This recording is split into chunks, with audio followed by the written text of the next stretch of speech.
নমস্কার। আজকে শনি গ্রহ নিয়ে আলোচনা করব।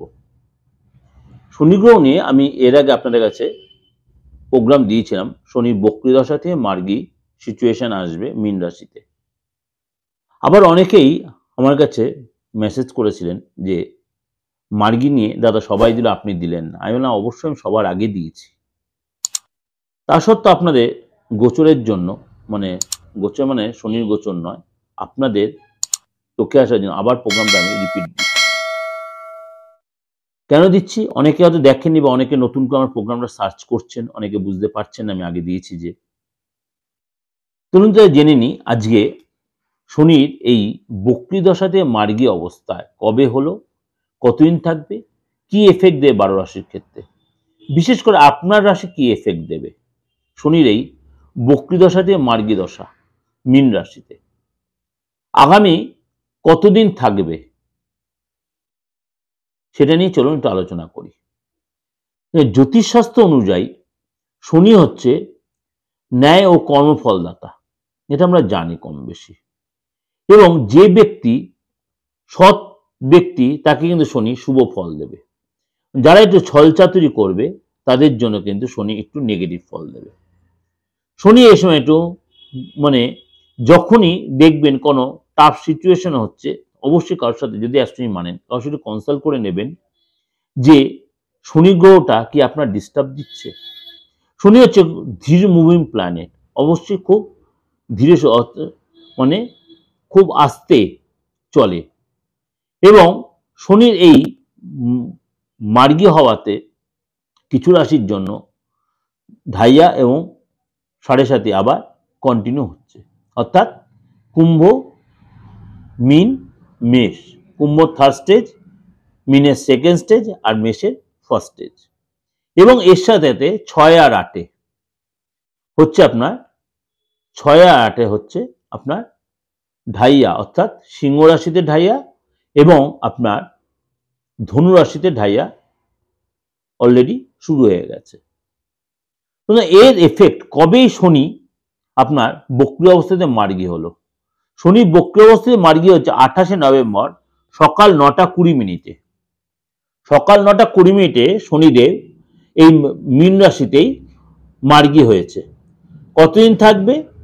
শনি থাকবে আপনার 2026 সাল পর্যন্ত। 2026 সালে জুলাই মাস পর্যন্ত শনি এখানে মার্গী অবস্থায় থাকবে। এবং শনি এই মার্গী অবস্থায় অনেক রাশির জন্য যথেষ্ট সাপোর্টিং হবে।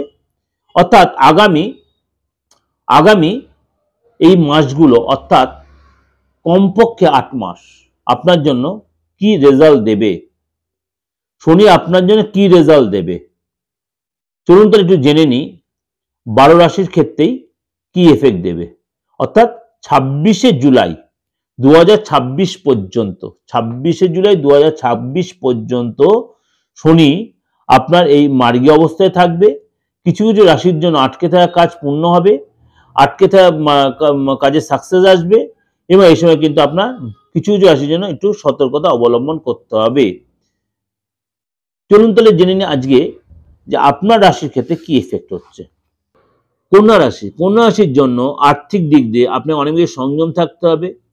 আপনার খরচে কন্ট্রোল করতে হবে এবং আপনার অন্তরাত্মার কথা শুনতে হবে।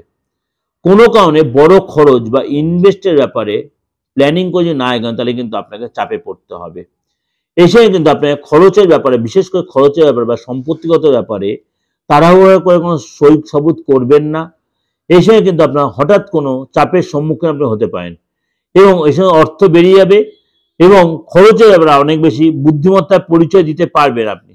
শরীর স্বাস্থ্যের ব্যাপারে অবশ্যই আপনাকে নিয়মিত ব্যায়াম করতে হবে, খাওয়া দাওয়া কন্ট্রোল রাখতে হবে এবং পর্যাপ্ত ঘুম দরকার হবে। এবং এই সময় কিন্তু আপনাকে কথাবার্তার মধ্যে সংযোগ রাখতে বেশি টেনশন অ্যাভয়েড করতে হবে। এই জন্য মানসিক এবং শারীরিক দিক দিয়ে আপনার অবশ্যই ধ্যান নিয়ে, মানসিক এবং শারীরিক দিকে অবশ্যই ধ্যান নিয়ে। এই সময় কিন্তু আপনার দিনভর আপনাদের ঊর্জা থাকবে এবং আপনার এই সময় কিন্তু মাঝে মাঝে কনফিডেন্স ল্যাক করবে আপনাকে, সেইগুলো মনে আসতে সুযোগ দেবেন না। পারিবারিক জন্য সুখময় হবে, কিন্তু সেখানে আপনারও কিন্তু কন্ট্রিবিউশন থাকবে সুখময় হওয়ার জন্য।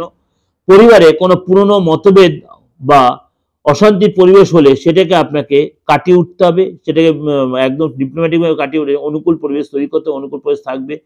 প্রেমের জায়গায় আপনার যে কোনো চাপ ছিল সেই জায়গাটা কিন্তু সামঞ্জস্য ফিরবে, এবং সংবাদ পেতে কোনো গুড নিউজ পেতে পারেন এই সময়, আপনি সহযোগিতা পাবেন এই সময়, যথেষ্ট লাভ দেওয়া হবে। পার্টনারের সাথে কোথাও ঘুরতে যাবেন, সেখানটা আপনি অনেকটা সাপোর্ট পাবেন, পার্টনারের সাথে যথেষ্ট উভয়ের মধ্যে মজবুত হবে। কোনো কারণে আপনার ছোটোখাটো কোনো মতভেদ হতে পারে, এবং তার জন্য কিন্তু আপনাকে অবশ্যই অবশ্যই নিজেকে কথাবার্তায় ব্যবহারে কন্ট্রোল রাখতে হবে। তাড়াহুড়া করে তুরন্ত কোনো উত্তর মুখের উপর না দেওয়াটাই বুদ্ধিমানের কাজ হবে। এবং এর সাথে সাথে আমি এরপরে শনির এই পায়া নিয়ে আলোচনা করব, এবং শনির নক্ষত্র নিয়ে আলোচনা করব 2026-এ। সেটা আলাদা আলাদা প্রোগ্রামে পাবেন রেজাল্ট, বা আলাদা প্রোগ্রাম প্রেডিকশন আমি দেবো, সেগুলো আপনি ফলো করে রাখবেন আমার দিগদশা বা দিগদর্শন প্রণাম চ্যানেলে। শনি এই 2026 সালে একাধিকবার তার নক্ষত্র চেঞ্জ হয়ে কি এফেক্ট হবে সেটা আলোচনা করব, এবং শনি পায়াও চেঞ্জ হবে বা পায়ার কি এফেক্ট হবে সেটাও আপনাদের আমি ডিসকাশন করব। চেষ্টা করবো 12 রাশির ক্ষেত্রেই বলা, সেটা আপনারা অবশ্যই আমার দিগদর্শন প্রণাম চ্যানেল সার্চ করে রাখবেন বা সাবস্ক্রাইব করে প্রত্যেকবার আপনি সবার আগে দেখতে পারবেন। যাই হোক, ভালো লাগলে অবশ্যই লাইক করবেন, শেয়ার করবেন, এবং যোগাযোগ করতে হলে দেশে বিদেশে যে কোনো প্রান্ত থেকে, যে কোনো ধর্মের, যে কোনো বয়সের, ডেট অফ বার্থ থাকুক আর নাই থাকুক, হাতটা দিকে ফেসটা রিড করে আপনি মূল্যবান ভবিষ্যৎ বা শনির সিচুয়েশনে যে আপনার কোনো এফেক্ট সেগুলো আপনি জানতে পারবেন।